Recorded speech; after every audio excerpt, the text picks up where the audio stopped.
C'est good. Feel good. Ouais. Elle est bien, je la garde. Salut tout le monde et salut Grégoire. Comment ça va Salut, aujourd'hui? salut Guillaume. Ça va bien? Ça va, ça va. Ouais. Ouais, Bah, je suis très heureux de te recevoir une deuxième fois. La première fois, il y a eu beaucoup de retours très, très positifs. On a parlé de plasma marin, on a parlé de l'eau de Quinton et donc ouais, là, tu reviens une deuxième fois. Je t'ai demandé de revenir pour, présenter cette fois-ci ton plasma terrestre qui est en fait l'argile. exactement. Donc là, on va parler d'un sujet qui peut paraître assez simple comme ça sur le papier. On parle de terre, hein, mais en même temps, en fait, hyper technique. Peut-être même plus technique que le plasma marin. C'est un sujet qui est passionnant. On pourrait en parler aussi des heures comme le plasma marin. C'est un produit qui va être, c'est une détox chimique en fait, réellement détox chimique. Donc c'est de la remise à la terre. On va se remettre à la terre, quoi. Je crois que tu Voilà. en parleras à la fin de toute façon, mais c'est la première Ouais, étape de ton protocole de détox, c'est ça, cette argile. c'est ça, tout à fait. OK. Bah, je te laisse, écoute, dérouler la présentation. L'idée, Ouais, ici, c'est de présenter un peu cette argile et c'est quoi finalement ouais. les différentes argiles qui existent et pourquoi c'est pertinent, comment on peut l'utiliser, comment on peut en bénéficier soi, au mieux, quoi. Pour commencer, on va juste remettre dans le cadre. Je vais vous faire une petite lecture. Donc, elle est le plus simple, le plus immédiat des matériaux utilisés par l'homme, toujours lié à l'eau, formant ainsi l'alliance de deux éléments sources, symbole de la naissance et de la vie. Gorgée de soleil, d'air et d'eau, elle en a capté les principes vitaux qui en font un puissant agent de régénération. Pour elle, nous recevons les bienfaits de 4 éléments, d'où tout résulte sur notre planète. Avec cette définition-là, on remet dans le contexte, c'est-à-dire qu'en gros, on a 4 éléments, l'air, l'eau, le végétal et la terre. Et en fait, ces 4 éléments-là, eh ben, ils vont être réunis en tout petit, heu dans l'argile. Voilà. Donc c'est une matière, une substance puissante dans ce sens-là, rien que dans sa définition. Pour la petite histoire, heu, sur le plan végétal, si la sécheresse survient, les argiles restituent à la plante ce qu'elles ont mis en réserve, c'est-à-dire qu'elles vont vraiment jouer le rôle de banque. C'est le principe même de l'hydratation parce qu'elles contiennent notamment des minéraux, on l'avait déjà vu avec le plasma marin, mais c'est vraiment, ça fait office de banque. Donc c'est une réserve de minéraux et une réserve d'eau. Ah, Voilà. j'aime bien cette image. Alors heu, ce qu'on a à droite là en photo, donc on appelle ça des feuillets. Alors, là, c'est un exemple de type d'argile, hein, elles sont pas toutes, orientées comme celle-ci, mais il Donc faut ça, bien c'est la structure imaginer d'une argile. exactement, Ouais. ça au microscope. Heu, En fait, ça va jouer le rôle de piège. Ça va jouer le rôle de capteur. Et on va voir plus tard que donc on a des feuillets qui sont aussi constitués de couches, avec 2 ou 3 couches en général, mais ça va avoir un impact direct sur la qualité de l'argile. Donc par Donc en feuillet, fait par petite, feuille qu'on voit ici, il va y avoir ouais, plusieurs couches possibles. exactement. Il y a encore donc dans chaque feuille, il y a encore des couches et avec des espaces interfoliaires. On le verra tout à l'heure. En fait, elle provient de la décomposition de roches mères cristallisées, telles que le granit. Alors sa définition chimique, en fait, on dit que c'est des silicates d'alumine, donc là, on va parler de celles qui nous intéressent, hein, donc le kaolin, montmorillonite, illite, celles pour un usage, on va dire, plutôt thérapeutique. Donc on les appelle donc leur forme chimique, c'est silicates d'alumine et elles sont, donc hydratées, dans lesquelles sont imbriqués des minéraux, donc c'est des éléments étrangers, en fait, qui viennent se briquer dessus et c'est ça qui va faire le côté hydratant, élastique aussi, plastique, et ça, c'est dû justement à sa structure en feuillet. Si on n'avait pas cette structure en feuillet, on n'aurait pas une argile avec une pâte et qui pourrait s'étendre. Ça, c'est son pouvoir couvrant, justement. Donc, tout est une question de structure. En fait, c'est un Donc, peu elles comme sont si les feuillets se mettaient comme des ardoises, un petit peu comme ça et exactement, quand on les étale et ça crée un petit exactement. tapis, quoi. Voilà. D'accord. Sans feuillet, on n'a pas cet effet de pouvoir l'étaler comme un masque hein, sur la peau. Et donc, tout est une question de structure, en fait, tout simplement. Donc on va avoir un classement de familles de minéraux en fonction de ce qu'elles contiennent. Donc on va avoir, riche en silice et en alumine, c'est pour ça qu'on les appelle les silicates d'alumine. Donc ça, c'est ce qui c'est ces familles-là qui vont nous intéresser, les kaolinites, les montmorillonites ou les ilites. Après, on va avoir d'autres familles qui existent, hein, je les nomme vite fait. Donc le silice et le magnésium. Donc ça, c'est par exemple le talc, la sépiolite, les atapulgites, on peut les utiliser pour la poterie, en industrie. Voilà, ça va être c'est une composition pour les litières pour chats notamment. Ça va être des usages un peu plus industriels ou pour l'usage du quotidien. Et puis après, on va avoir d'autres cas, des riches qui sont riches en silice et en fer. Voilà. C'est un peu moins connu, c'est des noms un petit peu scientifiques. Voilà. D'accord. On voit sur la photo d'en bas, en fait, que donc on a une feuille. Dans cette feuille, quand elle est zoomée, on a des feuillets. Et en fait, ce qu'on voit juste à côté, justement, là, vous avez 2 couches par feuillet. On est un petit peu, là c'est une parenthèse, mais on est un petit peu dans la géométrie sacrée quand même, hein. C'est intéressant ça. Une parenthèse qu'on pourrait pousser très, très loin, mais c'est intéressant. Voilà, donc ça veut dire quand même que ça a forcément un impact informationnel sur notre corps. Tout à fait. Purificateur, purificateur. Alors l'argile, bah, sa fabrication, on va recommencer, on va partir du départ. Donc elle se trouve sous forme de gisement exploité souvent à ciel ouvert. En fait, elle est mise à nu, elle va être déblayée, on va retirer en fait les éléments indésirables qu'on n'a pas besoin, sélectionner, analyser. Puis en fait, elle va être transportée et stockée pour être séchée au soleil, puis déshydratée au four. Alors attention, vous avez beaucoup d'intervenants qui mettent que leur argile, elle est séchée au soleil. Oui, mais ils n'ont pas fini leur phrase. Elle est aussi déshydratée en four. Je tiens à le préciser parce que ici, nous ne sommes pas dans le Sahara, hein. Nous n'avons pas des températures hyper élevées. Donc sur le marché, tout ce que vous avez sur le marché dans le commerce, c'est des argiles qui sont déshydratées en four. Voilà. Si vous voulez avoir une argile de qualité, il faut plutôt partir sur des argiles déshydratées à moins de 150 degrés en four. Voilà. Mais toutes les argiles sont déshydratées en four. Voilà. D'accord. Hein. Ça, c'est une obligation légale. On ne pourrait pas. Il faut savoir que l'argile, quand on regarde sa condition de stockage, elle doit être dans un milieu plutôt sec. Donc évidemment, si on la laissait à l'année sécher au soleil, même sans soleil ou en hiver, elle aurait beaucoup trop de taux d'humidité, donc elle ne serait pas propre pour un usage enfin, propre à la vente, quoi. D'accord. Elle est ensuite donc triée pour éliminer les éventuelles impuretés qu'on a pu retrouver.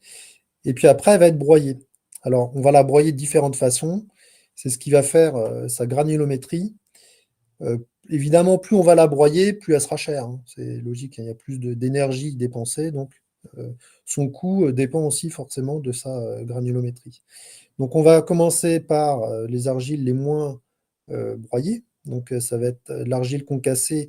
Là, on est sur des formats de taille inférieure à 2 centimètres.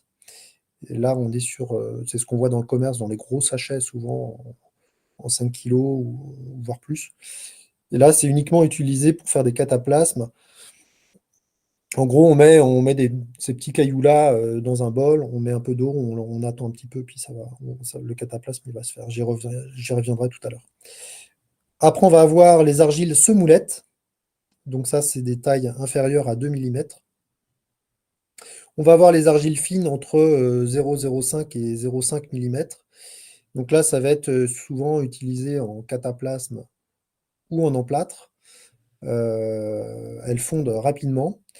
Et en fait, ça va être utilisé pour la préparation. C'est plus pour un usage masque.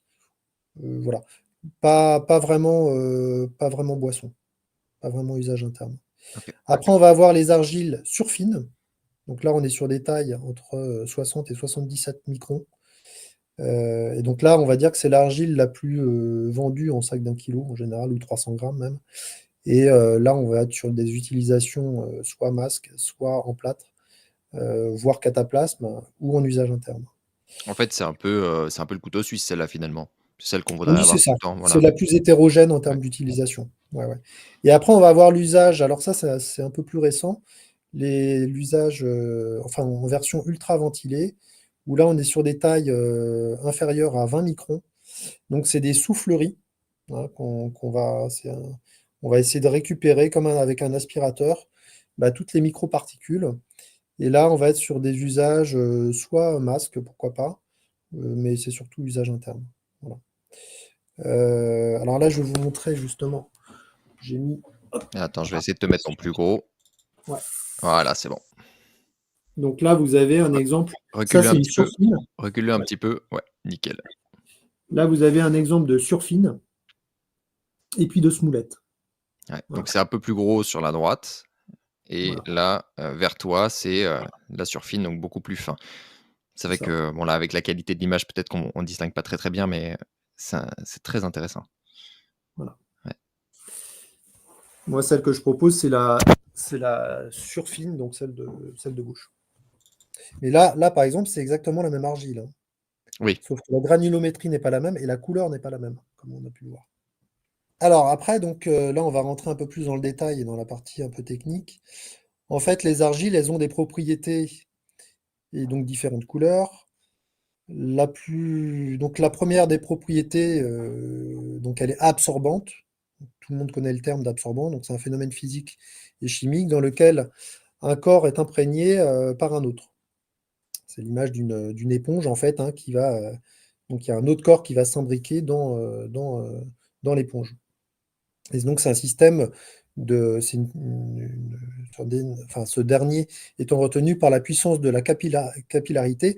En fait, quand on prend aussi l'exemple des racines d'un arbre, quand l'arbre va capter par les racines les minéraux, il y a un principe de capillarité. Donc ça va pomper, capter. Voilà. Alors, il faut savoir que ce pouvoir absorbant, on peut faire une expérience notamment avec on prend un œuf cru et on va lui mettre de l'argile tout autour. Eh bien, au bout de quelques heures, en fait, son poids, il va être divisé par 3. Alors qu'en fait, la coquille, elle va pas être endommagée. Ça, c'est assez incroyable. Mais ça, quand même, ça démontre toute la puissance. Ah, donc tu euh, dis un œuf cru, mais avec sa ouais, coquille. Et avec sa donc, à coquille. travers la coquille, ça Ouais, va absorber. ça va les Intéressant, pomper, très intéressant. capter. C'est fou, Donc hein. là, en plus, ça démontre bien les propriétés qu'on peut avoir justement avec la peau et sa capacité justement d'absorption de, Voilà. de ça. Sans casser la coquille, sans Ouais. casser notre peau, quoi. Mmh. Hein, entre guillemets. Donc ça, c'est l'absorption. Tout le monde connaît l'absorption. L'adsorption, c'est un peu moins connu.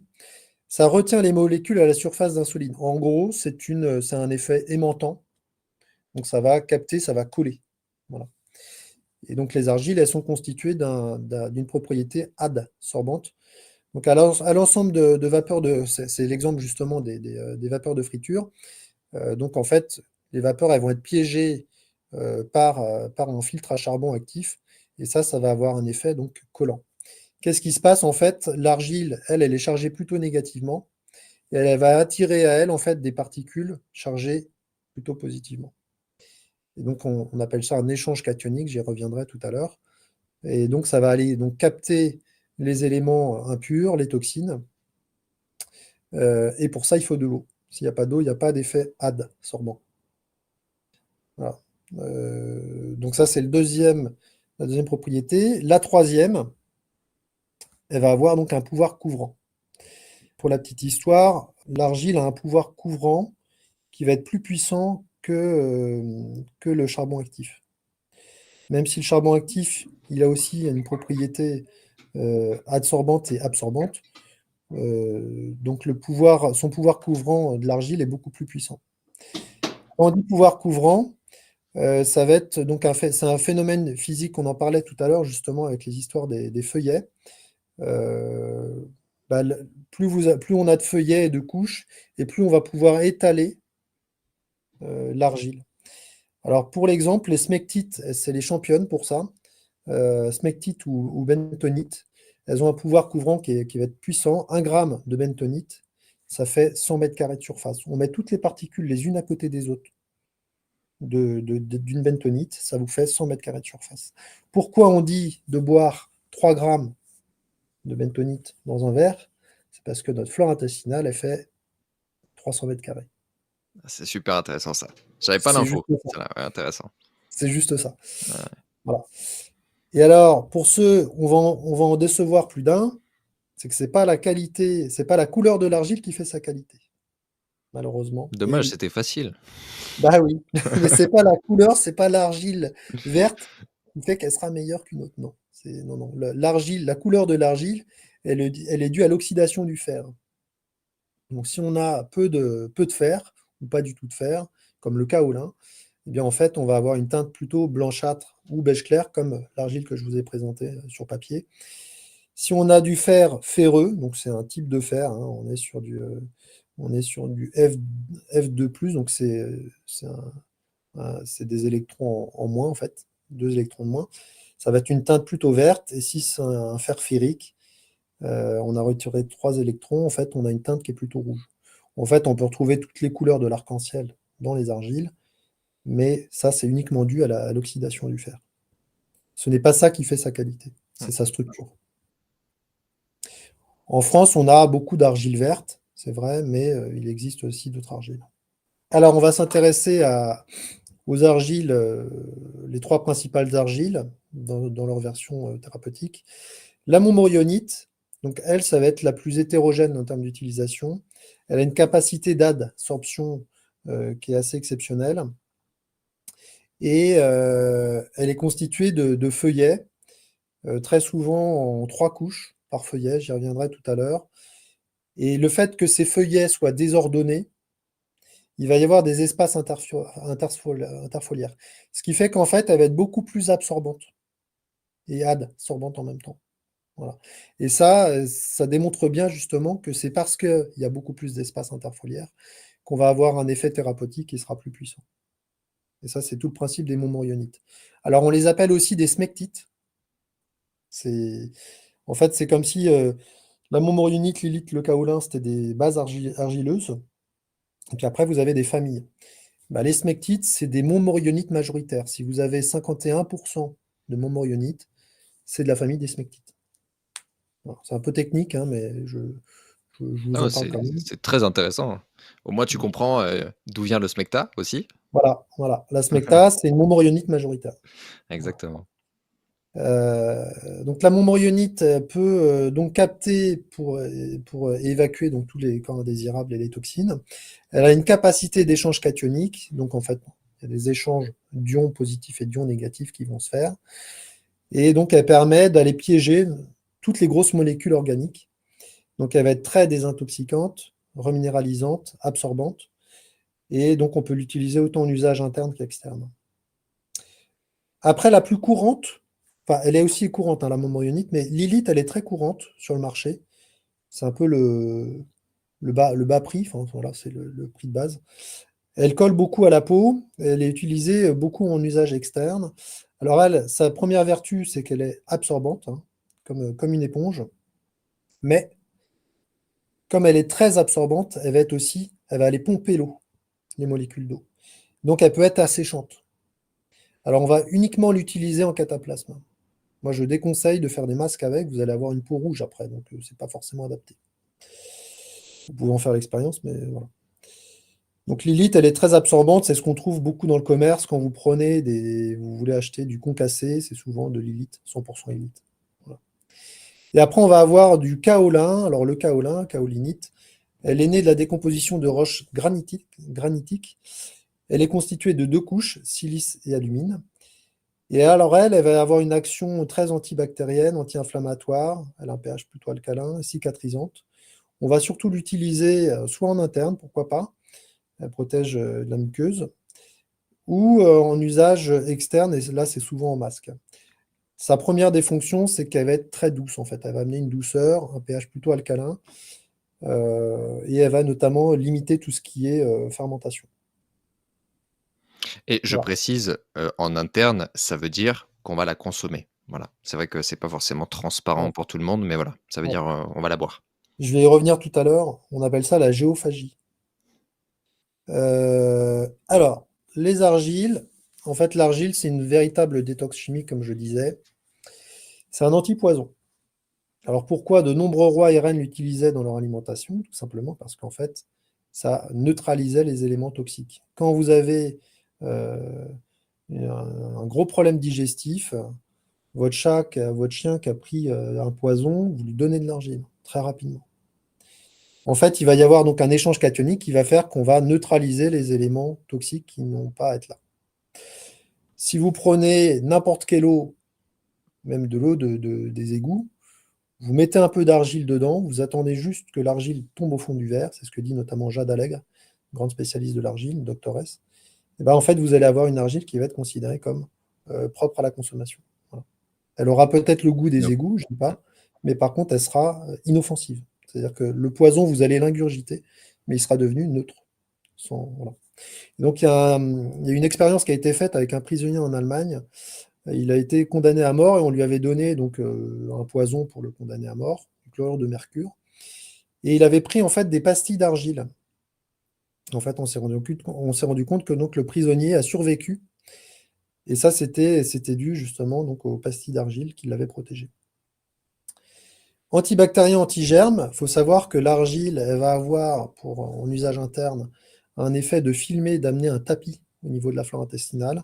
Ça va renforcer la flore intestinale, mais en aucun cas, ça va la brûler ou la détruire. L'argile, elle va en aucun cas toucher les bonnes bactéries qu'on a dans notre flore intestinale. La flore intestinale, pour rappel, c'est comme une forêt, hein, qui est plus ou moins fragile. Et bah, si on lui amène des éléments toxiques, du coca, des choses très acides, ça va la diminuer. Là, l'argile, comme elle est alcaline et en plus elle est cicatrisante, on a forcément un effet de renforcer la flore intestinale. Donc c'est vraiment idéal. Petit rappel, 60% des défenses immunitaires, c'est votre flore intestinale, hein. eh oui, le Ça, je dis rien, microbiote. hein. C'est pas anodin quand même, hein. Donc elle va tuer la grande partie des germes et en même temps, elle va en aucun cas toucher donc, à la flore intestinale.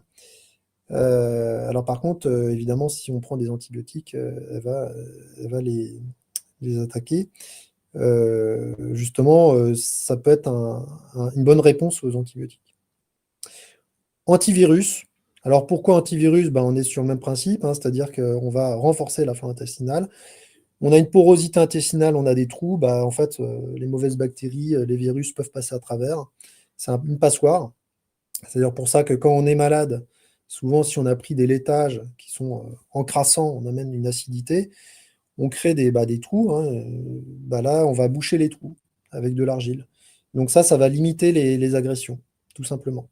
Pourquoi pendant le Covid, on avait Jade Allègre qui a fait une vidéo en avril 2020 qui dit qu'elle avait en fait de nombreuses personnes dans son entourage qui s'en étaient sauvées du Covid avec l'argile, c'est tout simplement parce qu'on amène un film, on amène, on bouche les trous en fait au niveau de la flore intestinale. Donc on tapisse et on renforce la flore intestinale. Donc c'est un antivirus exceptionnel. Antimétaux lourds, alors les silicates d'alumine vont être très efficaces, notamment contre le mercure, contre le plomb et le cadmium, de mémoire. Anti-radioactivité, alors ça va uniquement travailler sur le césium, sur les radionucléides, donc tout ce qui est de charge négative. 2 grammes d'une bentonite par kilo de poids de la ration journalière d'une vache, ça va permettre de diviser par 10 en fait les radionucléides qu'elle a pu avoir dans son lait. Ça, c'est une étude qui avait été faite en Suède. En fait, l'argile, pour synthétiser, en gros, elle a un rôle mystique, c'est-à-dire qu'elle ne supporte pas ce qui n'est pas d'origine naturelle. Si vous la remettez dans sa version déshydratée avec de l'eau, hydratée plus déshydratée, en fait, on va la réactiver. Et ça, c'est un peu comme si on avait laissé endormir des minéraux, des petits cailloux, là, comme ça, sur la croûte terrestre. Ils s'étaient gavés d'énergie terrestre, avec le soleil notamment.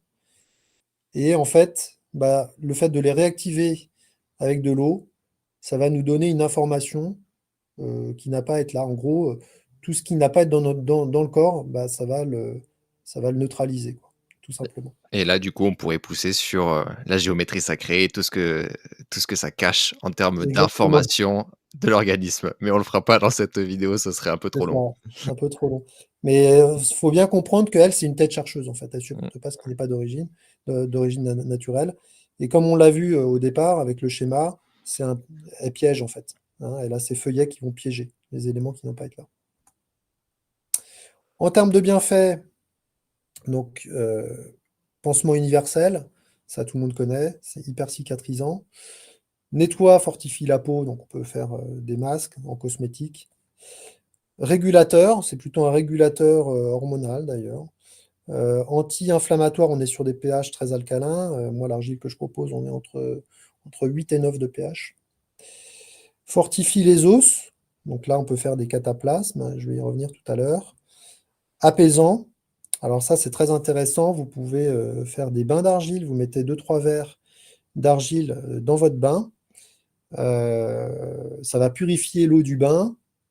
Bah, vous, en fait, votre corps, il est fait de 99% de molécules d'eau, hein, et non pas 70%. 70%, c'est en masse. Donc vous êtes fait quasiment que d'eau. Vous êtes une baignoire sur pattes, on va dire. Et ben, si vous mettez votre corps dans ce bain qui est purifié au niveau de l'eau, ça va avoir un effet de purifier aussi, de façon informationnelle comme homéopathique, l'eau de votre corps. Donc vous allez après dormir comme un bébé. Et à ne Ça se pas passe trop bien. faire souvent quand même pour les canalisations, hein.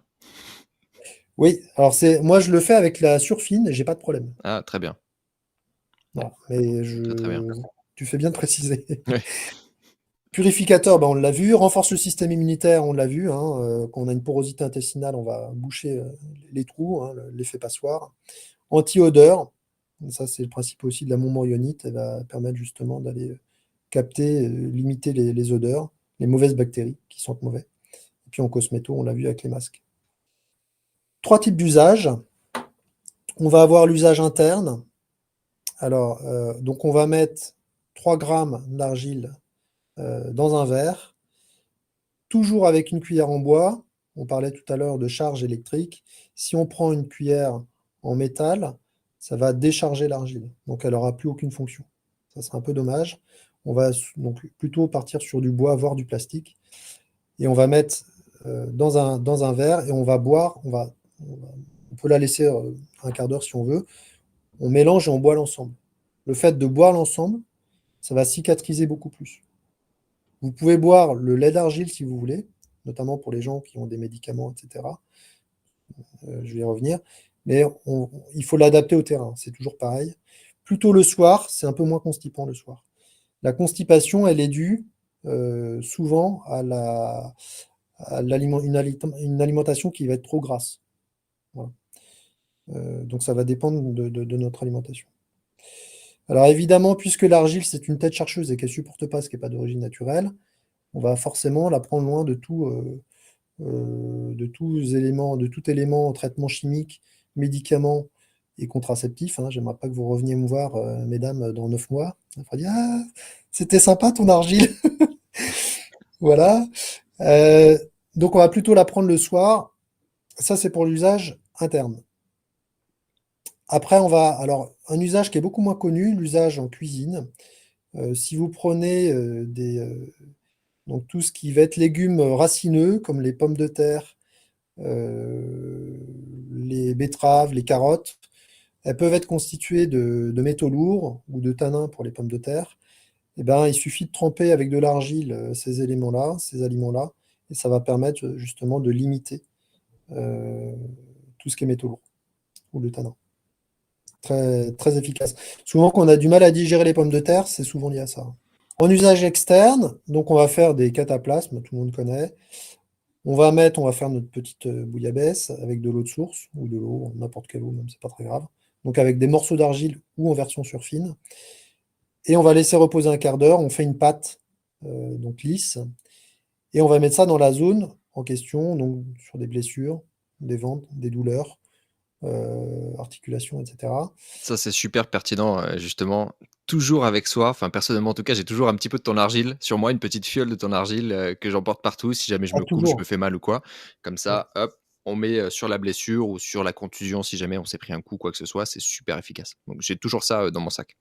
Toujours et en voyage, hein. Exact. Vous avez la gastro à l'étranger, vous allez en Inde, vous savez que l'eau, voilà, on va avoir du mal à s'adapter à cet élément-là. Eh ben, vaut mieux avoir de l'argile avec soi. Alors Exact. mettez ça en soute, hein, parce que sinon vous allez passer pour un trafiquant de drogue. Surtout la mienne, blanche. Surtout la tienne. Aïe, aïe, aïe. Voilà. Donc là, quand on fait des cataplasmes, on va toujours faire une zone par une zone. On fait donc là où on a une douleur, on ne va pas faire deux zones en même temps. Toujours une zone par une zone. On va pas utiliser de film plastique, de film alimentaire. Il faut que ça respire. on va toujours partir sur un essuie-tout ou du PQ si vous voulez. L'intérêt, c'est de ne pas en mettre partout. On va mettre donc une épaisseur d'1 centimètre. Et on peut renouveler toutes les 2 heures, ou même dormir avec, il n'y a pas de problème. On rince et puis on refait au besoin. Quand vous avez notamment une otite, vous allez mettre de l'argile derrière l'oreille. Pas dedans, hein, derrière l'oreille. Et ça va avoir un effet d'aller pomper, capter les éléments qui ne vont pas être là. Il n'y a pas de contre-indication en tant que telle, si ce n'est pour les gens qui font de l'hypertension, il faut la limiter, et pour les problèmes rénaux. L'argile, c'est un chélateur. Elle est greffée d'acides aminés liés à des particules végétales de la Terre. Donc c'est plutôt un nettoyant, c'est un antimétaux lourd par définition, le terme de chélation, chélateur.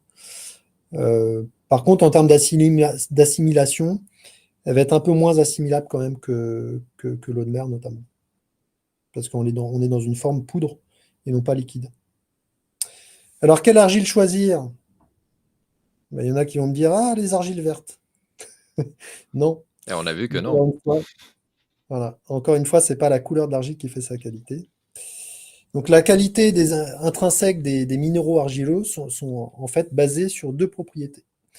Leur capacité à échanger des éléments chimiques avec leur environnement, donc on appelle ça les échanges cationiques, et la capacité à changer de volume par hydratation et déshydratation progressivement ou en cycle répété. Nous, on va plutôt s'intéresser à des argiles qui ne vont pas trop prendre de volume. Ça, c'est un peu dommage.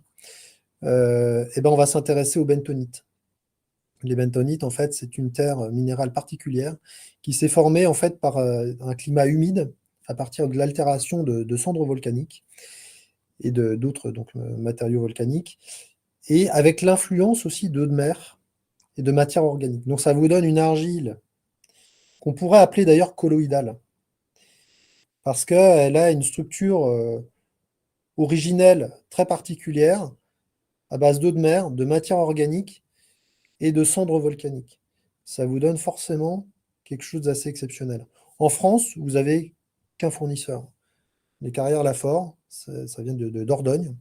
Et je pense qu'historiquement, il y avait donc un environnement qui était volcanique et la mer qui n'était pas si loin que ça. Donc ça donne une argile particulière. Vous pouvez aller aussi en Turquie.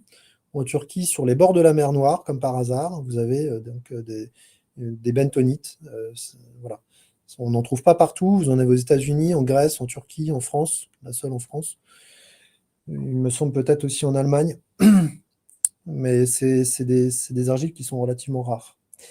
Et alors, dans leur structure, toutes les argiles sont faites de 2 couches par feuillet. Là, vous avez donc en bas le schéma des feuillets avec des espaces interfoliaires, comme on peut le voir. L'absorption, c'est justement à l'intérieur des feuillets, l'adsorption, donc, qui colle par-dessus. Chaque argile est constituée de feuillets, et dans chaque feuillet, vous avez des couches, donc les couches tétraédriques et des couches octaédriques. Bah, ces argiles-là, les bentonites, elles sont constituées de 3 couches par feuillet. Donc elles vont être beaucoup plus absorbantes et adsorbantes, parce qu'il y a beaucoup plus d'espace interfoliaire. Et ça, c'est ce qui fait que c'est des argiles qui vont être beaucoup plus thérapeutiques, qui vont être vraiment beaucoup plus remarquables dans leurs propriétés. Alors l'argile bentonite, moi celle que je propose à la vente, là c'est une argile qui gonfle peu. On est sur 36% de volume absorbant, mais elle conserve en fait une capacité d'échange cationique qui va être exceptionnelle. D'ailleurs, ton argile vient de la fameuse, carrière Carrière, voilà, c'est française ça, Lafort. de Dordogne, voilà. Ouais. Ouais. Alors là, sa composition, donc c'est une argile qui est faite de montmorillonite à 75%. C'est top puisqu'elle va avoir un effet adsorbant, de fixer les toxines, les grosses molécules. De l'illite à 15%, l'effet absorbant. Ces deux-là, donc elles ont 3 couches par feuillet. Et dedans, en plus, on a du kaolin. Et le kaolin à 10%, ça va permettre d'amener de la douceur. Donc on va même pouvoir en faire des masques avec. Donc elle va être beaucoup plus hétérogène en termes d'utilisation, masque, cataplasme et usage boisson. Voilà. En particulier, cette argile-là, donc elle va avoir un effet anti-métaux lourds. Elle élimine les métaux lourds de l'organisme en se liant à eux. et en les éliminant, ainsi que par les sels, grâce à sa grande surface et à sa charge négative. Donc là, ça va surtout travailler sur le plomb, le mercure et le cadmium. Elle lutte contre les bactéries nocives et moisissures. Et elle a un effet positif donc, sur la flore intestinale, c'est ce qu'on disait tout à l'heure. Elle va limiter donc, les agressions, renforcer la flore intestinale, et elle va donc inhiber donc, tout ce qui est mauvaise bactérie. Et arrête-moi si je me trompe aussi, mais j'ai souvent la question, quand je parle d'argile en usage interne, qu'on me dit: «Ah mais ce sont des silicates d'alumine, s'il y a du plomb qui est capté, ça peut se libérer». Hem, Qu'est-ce que tu répondrais à ces gens-là? Alors, ça, c'est un petit peu, c'est un bon sujet qui est un peu technique. En fait, il y a des normes sanitaires qui existent sur le marché, qui sont de 3 milligrammes par kilo de teneur en plomb maximale. Je ne sais pas si vous imaginez ce que c'est 3 milligrammes. Une petite cuillère, donc c'est 3 grammes. D'accord? Une petite cuillère légèrement bombée, c'est 3 grammes. 3 milligrammes par kilo. D'accord? Donc on est vraiment sur de très très très faibles quantités. Dans le livre de L'argile qui guérit de Raymond Dextrait, et dans les réponses qu'a pu donner notamment Jade Allègre, donc une doctoresse qui a fait une thèse sur l'argile, elle dit que comme elle est chélatrice, c'est ce que je disais tout à l'heure, elle est justement anti-métaux lourds. Donc elle va avoir un effet de limiter le plomb. Aujourd'hui, il n'y a pas d'étude qui a montré qu'il y avait du plomb. Si on boit de l'argile, euh, il n'y a pas d'étude qui a montré qu'en fait, il y avait du plomb dans le sang. Voilà. Le plomb ne passe pas la barrière intestinale, ne passe pas à travers. Voilà. Alors moi, j'aimerais qu'on me montre l'inverse, Mmh. mais pour l'instant, moi, j'ai pas, voilà. Et pour ce Alors qui est après, de l'alumine, après il y a aussi une question de température, donc là on passe sur l'autre sujet, mais en mm, fait la structure de l'argile ne se défait pas tant qu'on ne monte pas au-delà d'une certaine température. ouais, c'est ça, tout à fait. Et Ouais, donc comme on est dans le corps à 37 degrés interne, normalement ça ne se défait pas, c'est une voilà, température qui est basse. voilà. Bon voilà, après, il y a des règles sanitaires, hein, je vais pas, voilà. Si vous n'avez pas d'indiqué sur un packaging usage interne, c'est parce que 99% des argiles qui sont vendus sur le marché ne peuvent pas l'indiquer. Donc je ne vais pas vous encourager à en boire en usage interne. Tout à fait. De toute façon, Par toujours contre, demander conseil à son médecin, la exactement, référence classique, voilà.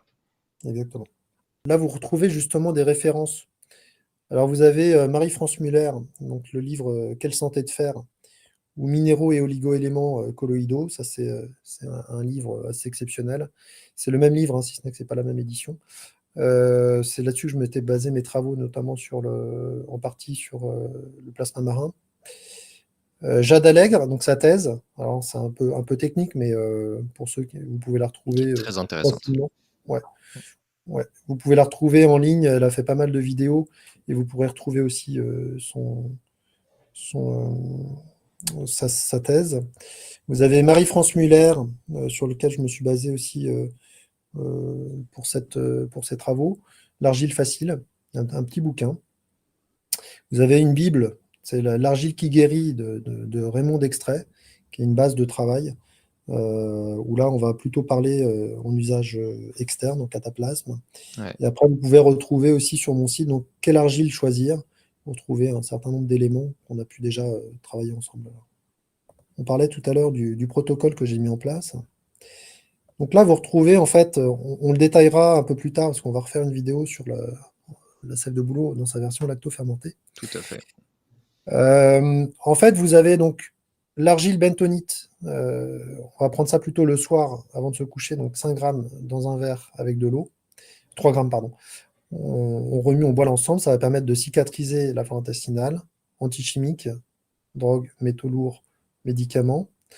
Et on va faire le matin la sève de bouleau lacto-fermentée. Dans sa version lacto-fermentée, en fait, c'est notre fournisseur de bonnes bactéries. Elle va nettoyer les organes de détox, le foie, les reins, tout le système digestif, et en même temps probiotique.